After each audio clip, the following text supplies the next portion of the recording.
एक महत्त्वाची बातमी समोर येते आहे। मुख्यमंत्री देवेंद्र फडणवीस यांनी गडचिरोलीत घेतलेल्या बैठकीत वन विभागाच्या जेसीबी लावून रस्ते उखडून फेकण्याच्या कारवाईवरती रोष व्यक्त करत विकास कामांमध्ये वन विभागाचा दहशतवाद खपवून घेणार नाही अशी भूमिका जाहीर केलेली होती।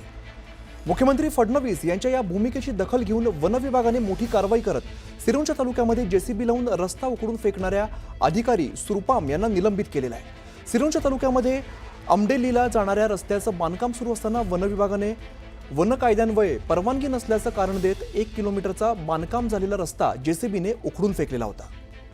महेश तिवारी आमचे प्रतिनिधी अधिकची माहिती देतात। महेश, काय नेमकी कारवाई करण्यात आली, काय अधिकची माहिती आहे?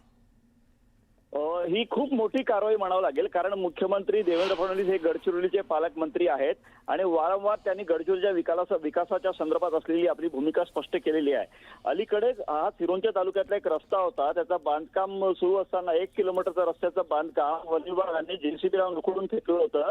या ठिकाणी वन कायद्यान्वये परवानगी नाही असं सांगत आणि याची तक्रार सहपालकमंत्री आशिष जयस्वाल यांनी मुख्यमंत्री देवेंद्र फडणवीस यांच्याकडे केली होती।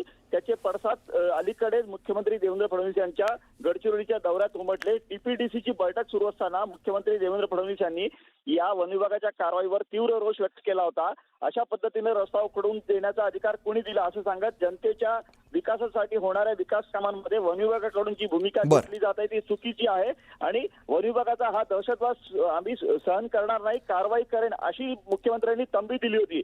आता वन विभागाने या मुख्यमंत्र्यांच्या भूमिकेची दखल घेऊन या ठिकाणी वन परिक्षेत्राधिकारी यांना निलंबित केला आहे। एकूणच हा मोठा मेसेज प्रशासनाला म्हणावा लागेल। निश्चित मोठी कारवाई महेश म्हणावी लागेल। धन्यवाद या सगळ्या सविस्तर माहितीसाठी।